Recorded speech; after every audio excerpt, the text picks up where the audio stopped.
The notification appeared at 9:14 p.m., glowing softly against the dark bedroom. Daniel's phone had been left on the nightstand just inches from where I sat folding laundry. He was in the shower down the hall, the steady sound of water filling the quiet house. Normally, I wouldn't have looked twice. In 7 years of marriage, I had never been the kind of wife who checked her husband's phone, but the screen lit up and the words were impossible to ignore. Reservation confirmed, Canlis Restaurant.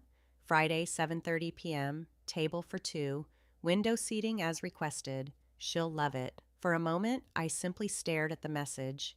Canlis wasn't just another restaurant. In Seattle, it was the kind of place people saved for anniversaries, milestone promotions, or proposals. Elegant, expensive, impossible to book last minute. Daniel had promised we would go there someday. The shower continued running. I picked up the phone without thinking, my heart beginning to pound in a slow, heavy rhythm. The notification was still open. Table for two, Friday night. Just hours earlier, Daniel had mentioned something about a business dinner with a client coming in from Chicago. I remembered it clearly because he had apologized for missing movie night. He had kissed my cheek, said it would just be work, nothing exciting. But there was something about the wording that felt wrong. She'll love it. Not they. Not the client. She. I sat very still on the edge of the bed, the soft cotton of the laundry slipping from my hands. My name is Emily Carter. I'm 32 years old and I manage project operations for a mid-sized software company downtown.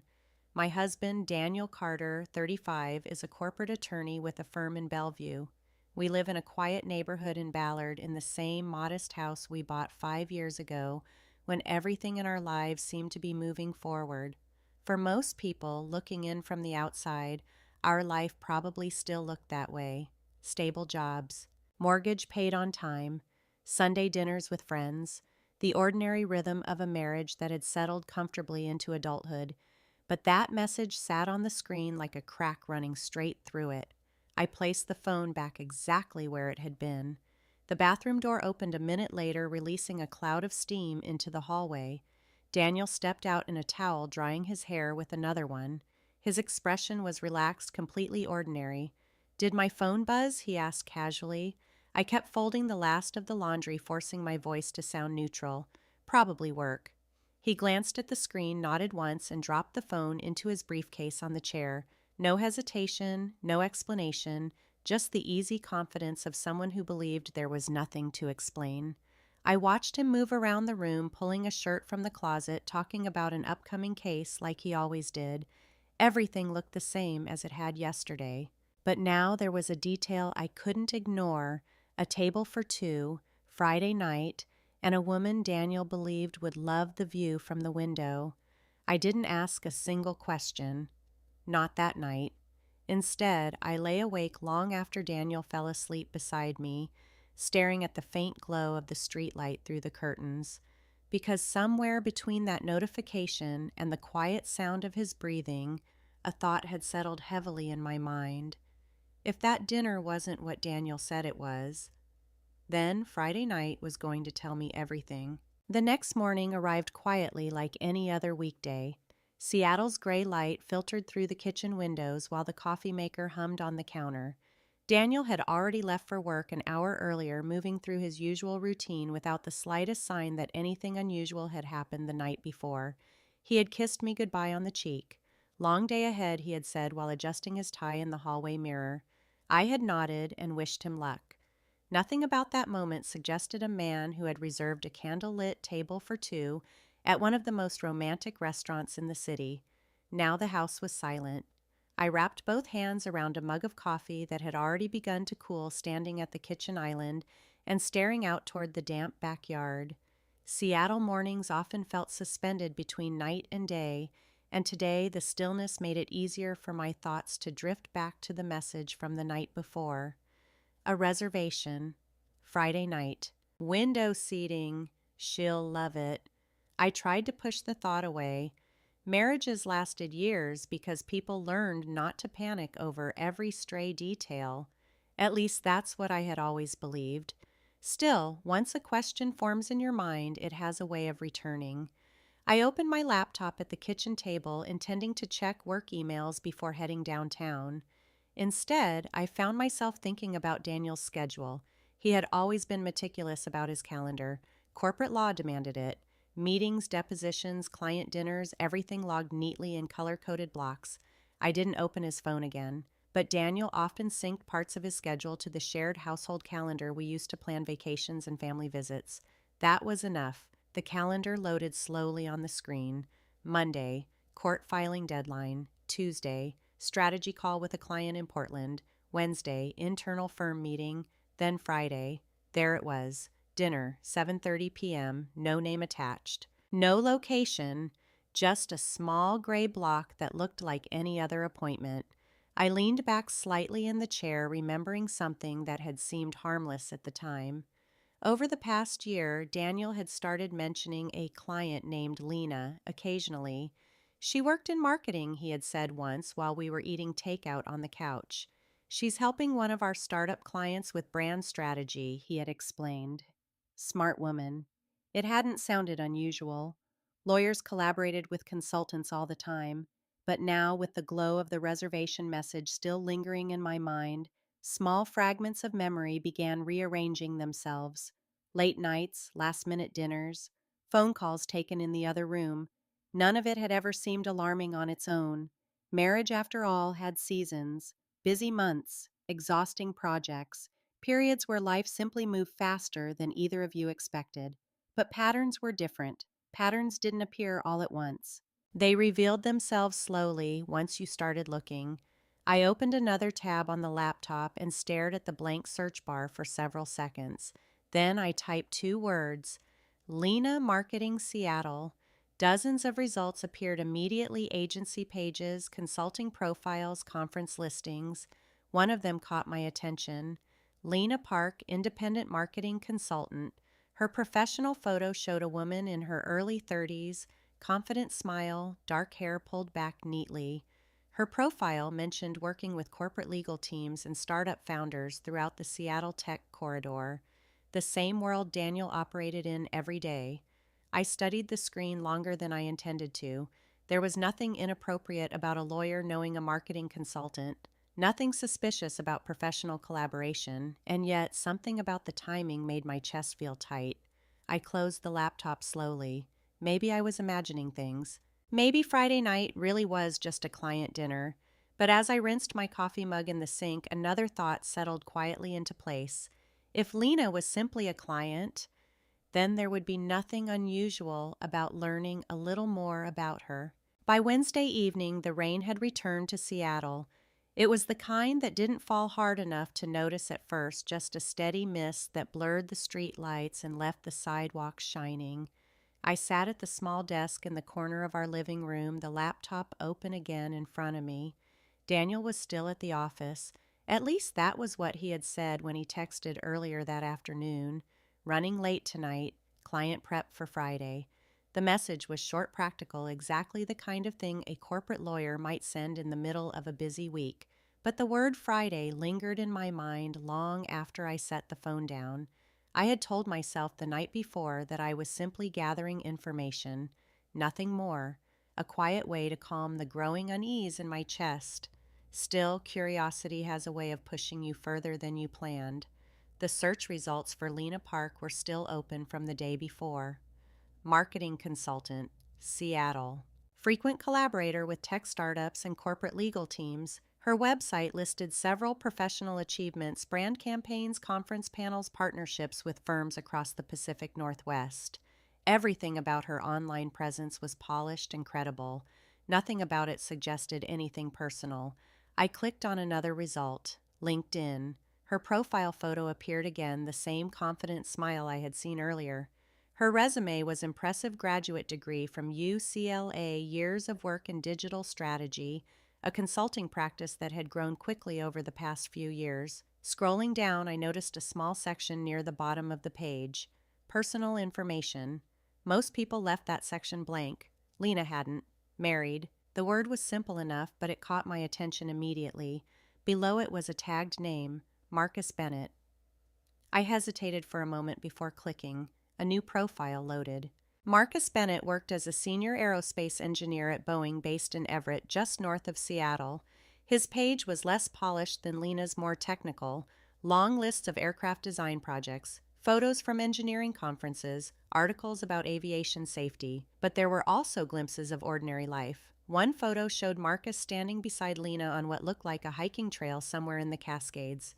Both of them wore rain jackets and wide smiles, the mountains rising behind them in misty blue layers. Another photo appeared farther down the page, a holiday gathering, friends around a table, Lena sitting close beside him. The caption read, "Thanksgiving with family." I leaned back slowly in the chair. Until that moment, the situation in my mind had existed mostly in fragments, messages, a reservation, a name that appeared too often in Daniel's conversations.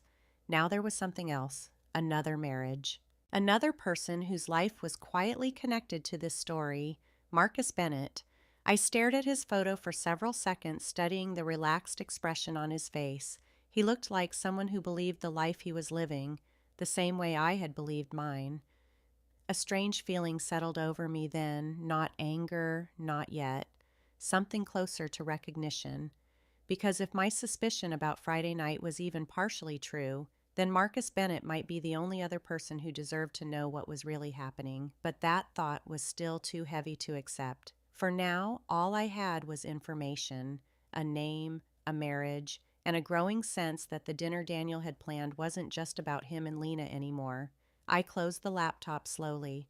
Outside, the rain continued to fall in thin silver lines beneath the streetlights, and somewhere between the quiet house and the glowing screen that had just gone dark, one unsettling realization settled into place. If Lena had a husband, then Friday night wasn't going to affect just one marriage. Thursday morning arrived with a cold wind off Puget Sound. The sky was pale and clouded, the kind of gray that seemed to press down on the city. I arrived at my office in downtown Seattle earlier than usual, letting myself into the quiet floor before most of my coworkers had even started their commute. Normally, mornings at the office helped clear my mind. Today, they did the opposite. Every time I opened a spreadsheet or tried to read through project updates, the same image returned, the reservation confirmation glowing on Daniel's phone. Friday, 7:30 p.m., Canlis, less than 36 hours away. I pushed my chair back from the desk and walked toward the small break room window overlooking Elliott Bay. Ferries were already moving slowly across the water, their white wakes cutting through the gray surface. Seattle looked calm. My thoughts were anything but.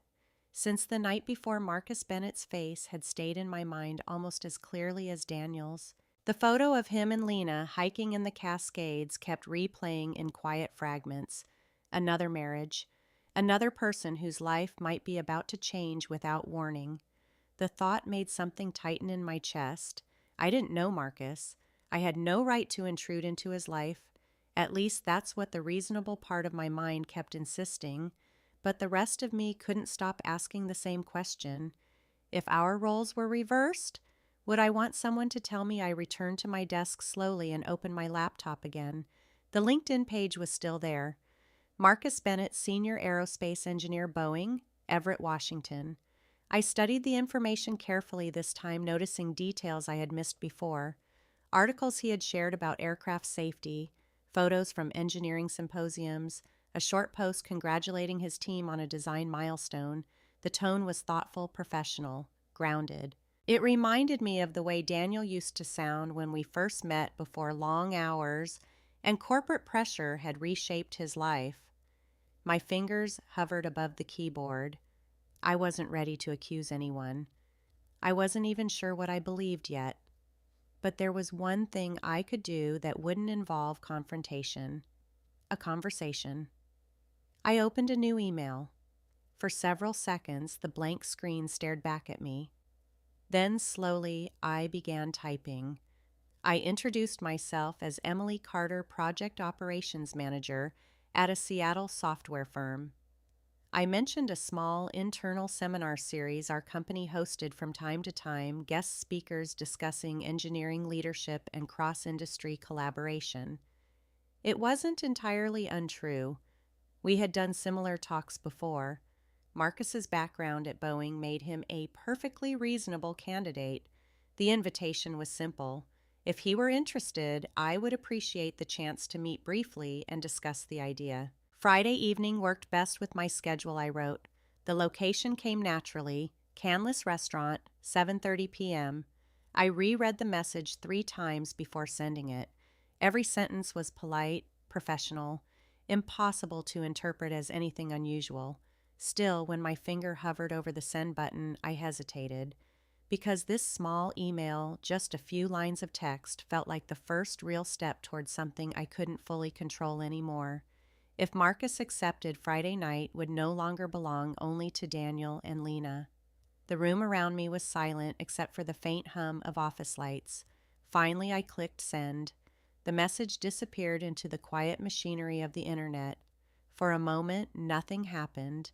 Then I leaned back in my chair, staring at the empty screen. Whatever came next had already begun. Friday morning arrived colder than the rest of the week. The wind coming off the bay carried that sharp Pacific chill Seattle often felt in early spring. I stood in the kitchen with my coffee, staring at the same quiet backyard I had looked at every morning for the past 5 years. But today the house felt different. Because sometime late Thursday afternoon, Marcus Bennett had replied. His email had been brief and courteous. He thanked me for the invitation and said the idea of speaking about aerospace leadership to a tech audience sounded interesting. Friday evening worked well for him, he wrote. He was happy to meet and talk more. There had been nothing suspicious in his response, no hesitation, no hint that he sensed anything unusual, which meant that as far as Marcus knew, tonight was simply a professional conversation. I had read that email at least 10 times before closing my laptop. Now it was Friday, and by evening 4 lives would be sitting in the same room. Daniel walked into the kitchen just after 7, freshly shaved and already dressed for work. His navy suit jacket hung neatly over his arm while he poured himself coffee. "You're up early," he said. "I have a project review this morning," I replied. That part wasn't a lie. He nodded absently and checked his phone while standing by the counter. I watched him out of the corner of my eye, trying to see if anything in his face hinted at what he had planned for tonight. There was nothing, just the same calm focus he always carried on weekday mornings. Before leaving, he leaned over and kissed my cheek again. "Client dinner tonight," he said. "Don't wait up." The words landed quietly in the air between us. Client dinner. I simply nodded. "Good luck." He grabbed his briefcase and left the front door closing with its usual soft click. For a few seconds, I remained standing in the kitchen, listening to the fading sound of his car pulling out of the driveway. Then I walked over to the dining table and opened my laptop. There was still one more thing to do. The Canlis website appeared on the screen, elegant and understated. The reservation system showed only a handful of tables left for the evening. It made sense. Friday nights were always busy. I hesitated only briefly before selecting 7:30 p.m., 2 guests. The confirmation page asked for seating preferences. Without thinking too much, I typed a short request. A table near the window if possible, the same detail from Daniel's reservation. My finger hovered over the final confirmation button. Up until this moment, everything I had done could still be explained away. Research, curiosity, a professional invitation. But this reservation made something different real. Tonight, I wouldn't just be wondering anymore. I would be there, in the same room, watching. Slowly, I clicked confirm. A few seconds later, the confirmation appeared on the screen. Reservation confirmed, Canlis Restaurant. Friday, 7:30 p.m., table for 2. For a long moment, I stared at the message. 2 tables, 2 couples, 1 dinner neither of them expected. I closed the laptop and sat back in the chair, the quiet weight of the decision settling around me. Because whether I was ready for it or not, Friday night was no longer something I was waiting to understand. It was something I had chosen to face.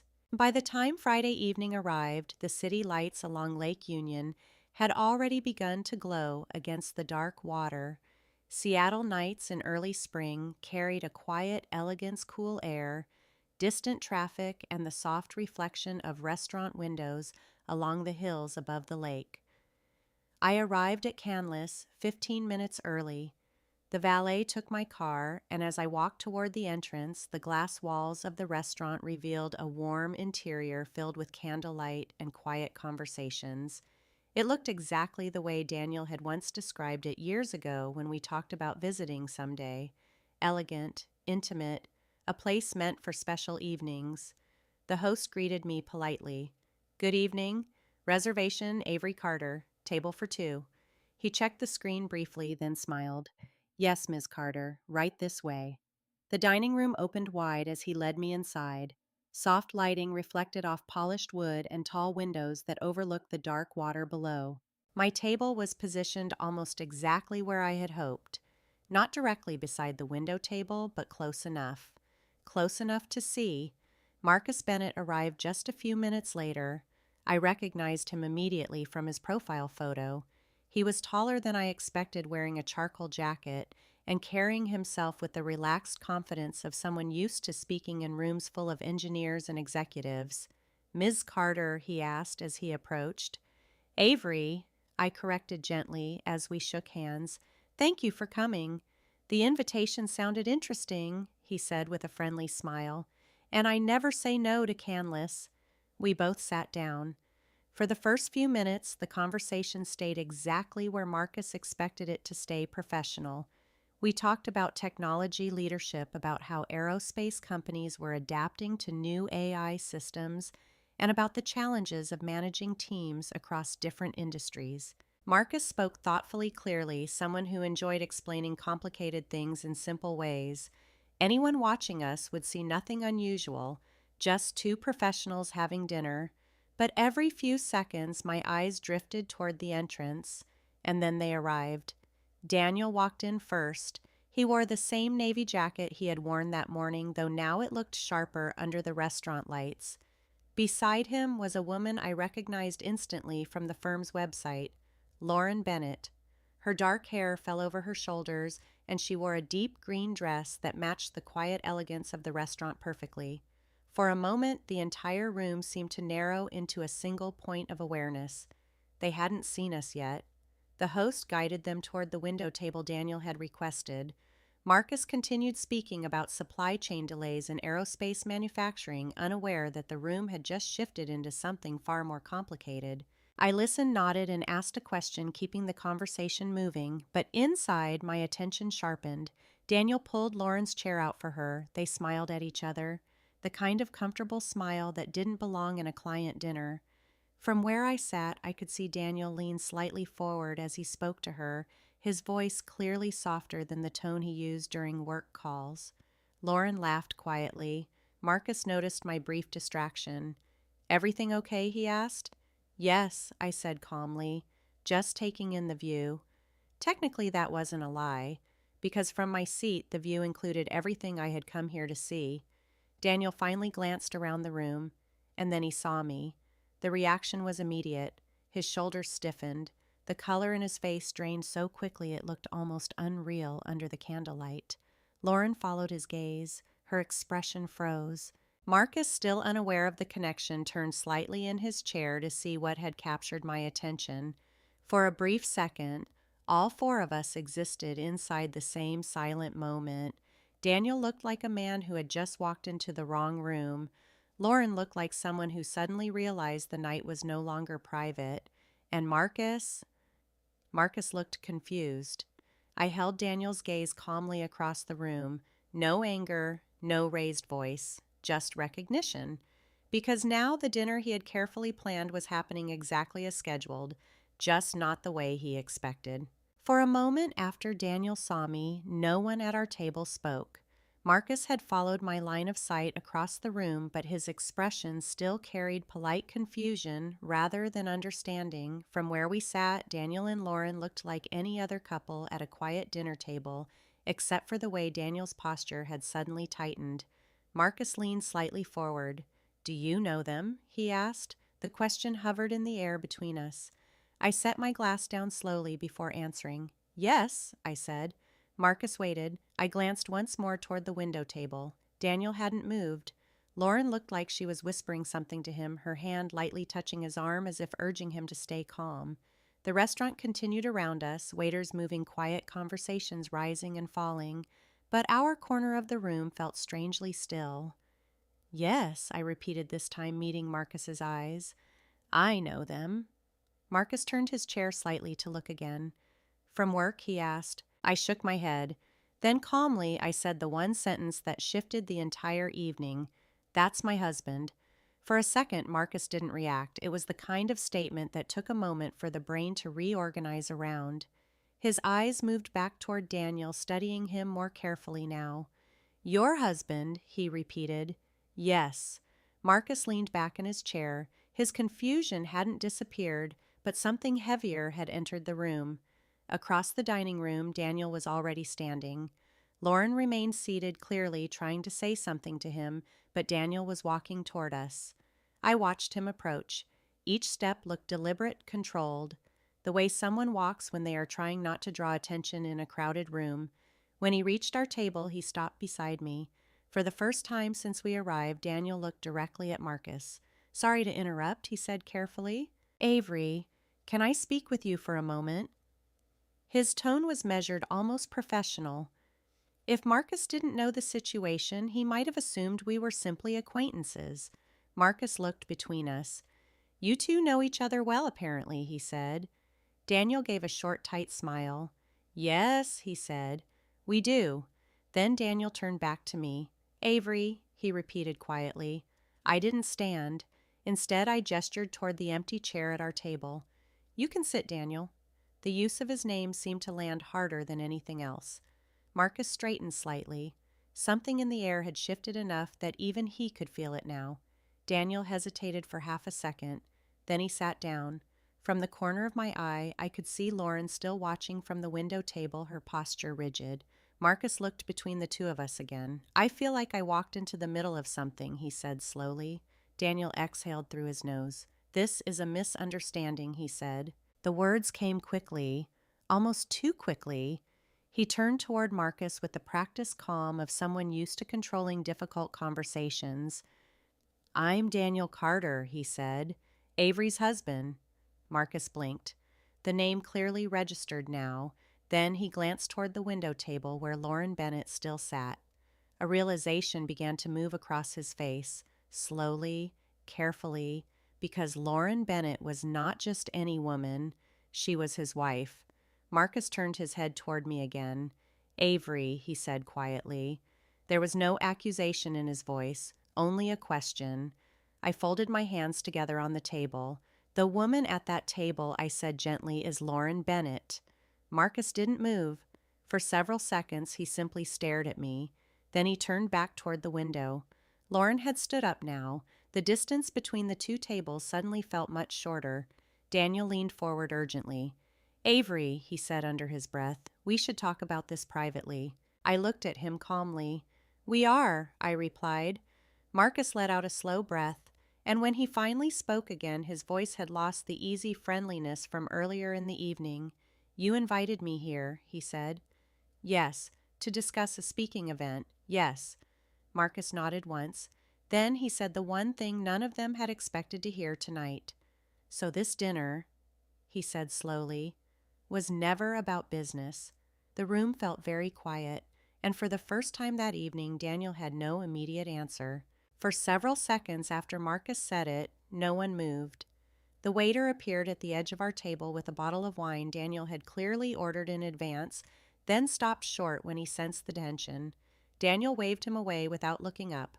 Marcus turned toward the window table again. Lauren was still standing beside it now, one hand resting on the back of her chair, as if she hadn't yet decided whether to leave or come closer. Her face had lost all color. Whatever version of this evening she had imagined, it had not included her husband sitting 10 feet away from her with another woman's husband at the same table. Daniel recovered first. This isn't what it looks like, he said, keeping his voice low and controlled. Lauren and I had dinner because we needed to talk through a client situation privately. I should have explained that to Emily sooner. The lie came smoothly, too smoothly. Marcus didn't raise his voice, if anything that made the moment heavier. A client situation, he repeated. Daniel nodded once. Yes. Marcus looked at Lauren. Do you want to say that too? She opened her mouth, but nothing came out. Her eyes shifted between Daniel and me as if she were searching for a version of this story that could still survive in public. I reached into my bag and laid my phone face down beside my glass. I didn't unlock it.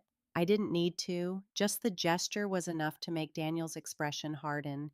He knew what was on it, not messages, not proof that would end anything right here in the dining room, but enough calendar entries, late night call logs, the reservation screenshot to make it impossible for him to pretend I had wandered into this by accident. "I'm not here to argue," I said quietly, "and I'm not here to humiliate anyone." That was true. The room around us had already done the humiliating on its own. Four adults dressed for an elegant dinner sitting inside, a silence no one could explain away. Marcus glanced at my phone, then back at Daniel. "So she knew," he said. I answered before Daniel could. "I knew enough not to stay home tonight." That sentence landed harder than I expected. Lauren pulled out her chair and sat down slowly at her own table as if her knees had suddenly weakened. Daniel looked toward her, then back at me, calculating. He was trying to find the smallest version of the truth that might still protect his life. I recognized that expression because I had spent 7 years married to it. Marcus leaned forward, folding his hands together. The shock in his face had settled into something more precise now. "How long have you known?" he asked me. "Since Tuesday night." "And you invited me here on purpose?" "Yes." He nodded once, not in anger, but in acknowledgement. Then he looked directly at Daniel. "You don't need to explain your marriage to me," he said, "but you do need to explain why my wife is at a candlelit table with you on a Friday night." Daniel's mouth tightened. Across the room, Lauren finally stood and took 2 steps toward us. "Marcus," she said softly, "please, not here," but it was already here. That was the thing none of them had understood when they made plans under soft lighting and a window view. Private choices don't stay private once they begin borrowing from other people's lives. I sat back in my chair, and for the first time that night, I felt the room shift. Not toward peace, not yet, but away from confusion. The truth no longer needed help entering the room. Now it only needed someone willing to stop protecting it. And Marcus, I realized, was no longer willing. The dinner ended without anyone finishing a meal. Marcus stood first. He didn't slam his chair back or raise his voice. He simply pushed it away from the table and looked at Lauren with a stillness that felt heavier than anger. "Get your things," he said. Lauren stared at him as if she had stopped understanding the room around her. Daniel opened his mouth, probably to try again with some version of a reasonable explanation, but Marcus cut him off without even looking at him. "This is over for tonight," he said. "Whatever story the two of you plan to tell, save it for someone who still wants to hear it." Then he turned to me. His face had changed in the last 10 minutes. The warmth he'd arrived with was gone, replaced by something quieter and far more deliberate. "I'm sorry you had to do this alone," he said. "It wasn't comfort, it was recognition." I nodded once. "I'm sorry you had to learn it this way." Lauren finally reached for her purse. Daniel remained seated for another second, frozen between damage control and disbelief before standing as well. The 4 of us left the table in silence. No dramatic scene, no broken glass, nothing that would satisfy people who mistake noise for consequence. But consequence had already begun. Outside, the air was cold and damp. Valets moved between headlights and rain-dark pavement while the city went on around us, indifferent and lit up. Marcus walked Lauren to their car without touching her. Daniel followed me toward mine. "Emily," he said, his voice low and urgent now that no one else was close enough to hear. "Please, let me explain." I stopped with my hand on the car door but didn't look at him right away. "Explain what I asked. The reservation, the lie, or the part where you watched me sit through dinner and still thought this could be managed." His face tightened. "It wasn't supposed to happen like this." That sentence landed with a strange clarity. Not "it didn't happen," not "you're wrong," just "it wasn't supposed to happen like this." I turned and looked at him fully then. "You're right," I said.